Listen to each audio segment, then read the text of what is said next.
Ever wondered how a single sentence from an innocent boy's lips could unravel a web of international intrigue, family betrayals, and hidden identities that leaves an entire courtroom gasping in disbelief? Buckle up for a tale packed with shocking twists, heart-pounding suspense, and revelations that will keep you on the edge of your seat. Subscribe now to unlock exclusive access to more mind-bending stories like this one, delivered straight to your inbox every week. In the dimly lit courtroom of Eldridge County, where the air hung heavy with the scent of polished oak and stale coffee, young Elias Thorne sat on the witness stand, his small frame swallowed by the oversized chair, his wide blue eyes scanning the room with a mix of curiosity and defiance, while the stern-faced Judge Harlan Whitaker leaned forward, his gavel poised like a silent threat, presiding over what seemed like a routine custody battle between Elias's estranged parents, Margaret Thorne, a weary schoolteacher with lines of exhaustion etched into her face from years of single parenting, and Victor Thorne, a slick businessman whose tailored suit couldn't hide the predatory glint in his eyes, a man who had abandoned them years ago but now sought full custody, claiming Margaret was unfit due to her alleged instability. And as the lawyers droned on with their arguments, presenting evidence of financial records and psychological evaluations, no one could have anticipated the bombshell that was about to drop from the lips of this 10-year-old boy, who up until now had been mostly silent, fidgeting with the hem of his ill-fitting button-up shirt. But when the judge finally turned to him, his voice booming through the microphone, asking Elias directly if he had anything to say about living with his father,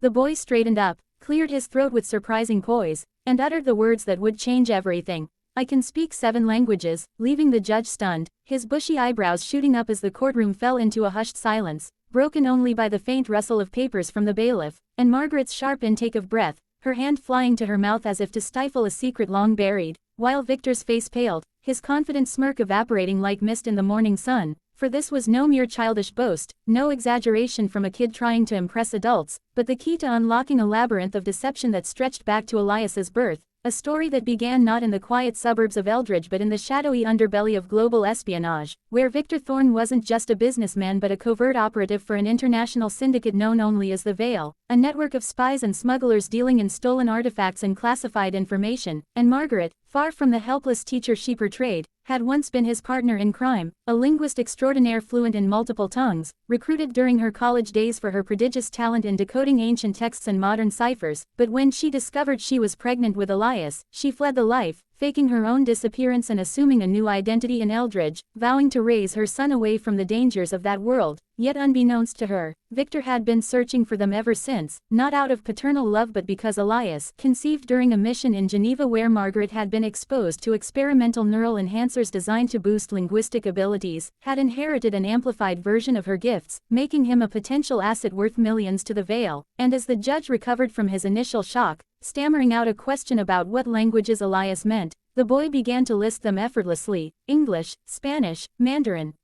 Arabic, Russian, French, and Swahili, switching seamlessly between them mid-sentence to demonstrate, his young voice taking on the cadences and accents with unnerving accuracy, causing the court interpreter, a middle-aged woman named Sophia who had been idly doodling in her notebook, to drop her pen in astonishment, recognizing the flawless pronunciation that even she, with decades of experience, struggled to match. And this revelation sparked the first twist, as Victor's lawyer, a sharp-dressed man named Harlan Graves who was secretly on the Veil's payroll, jumped to his feet objecting furiously, claiming the boy's statement was irrelevant and coached by Margaret to sabotage the custody claim. But Elias, undeterred, continued, revealing that he hadn't learned these languages from school or apps, but from overhearing his mother's whispered phone calls in the dead of night, calls she thought he slept through, conversations in coded tongues with shadowy contacts from her past, warning her of Victor's approaching threat. And this admission sent ripples through the room, with Margaret's face draining of color as she realized her son had been absorbing everything like a sponge,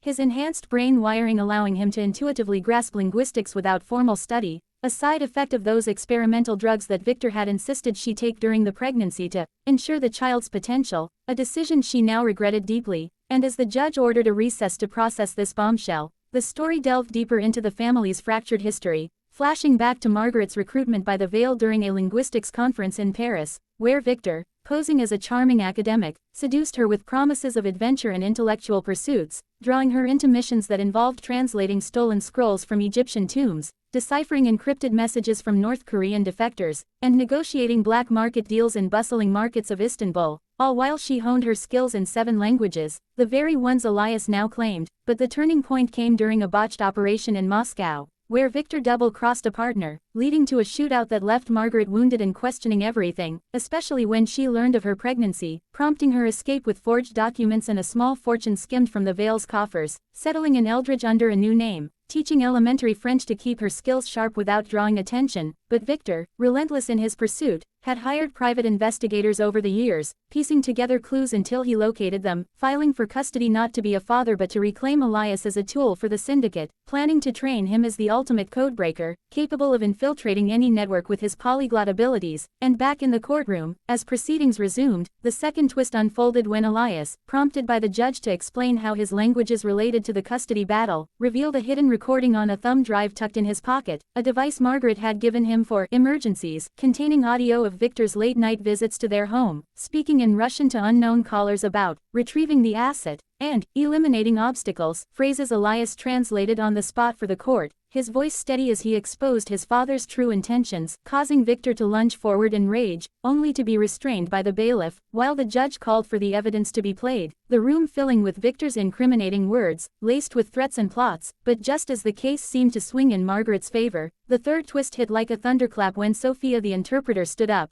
her hands trembling, confessing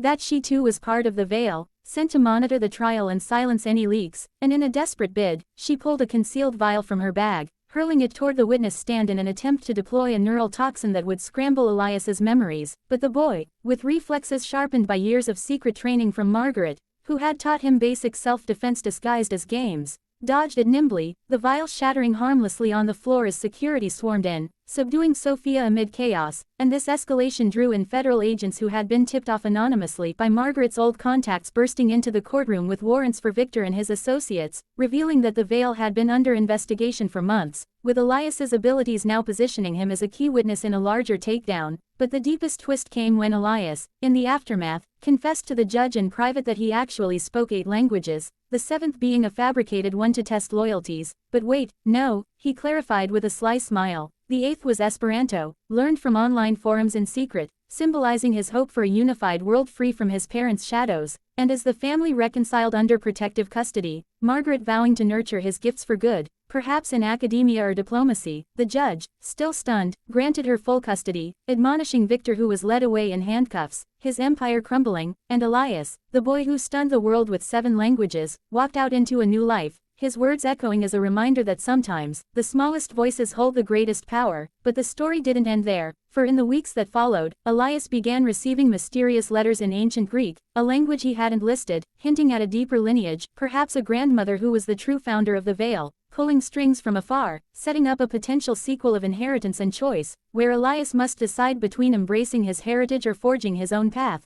all while mastering even more tongues, his mind a vault of untold stories waiting to be spoken. And as the sun set on Eldridge, the boy whispered to himself in Swahili, "The journey has just begun," leaving readers to ponder the infinite possibilities of a mind unbound by borders or betrayals, a tale woven with intrigue that spanned continents and generations, filled with the thrill of discovery and the sting of revelation, ensuring that no one who heard it would ever forget the day a child's simple claim left a judge, and the world, utterly stunned.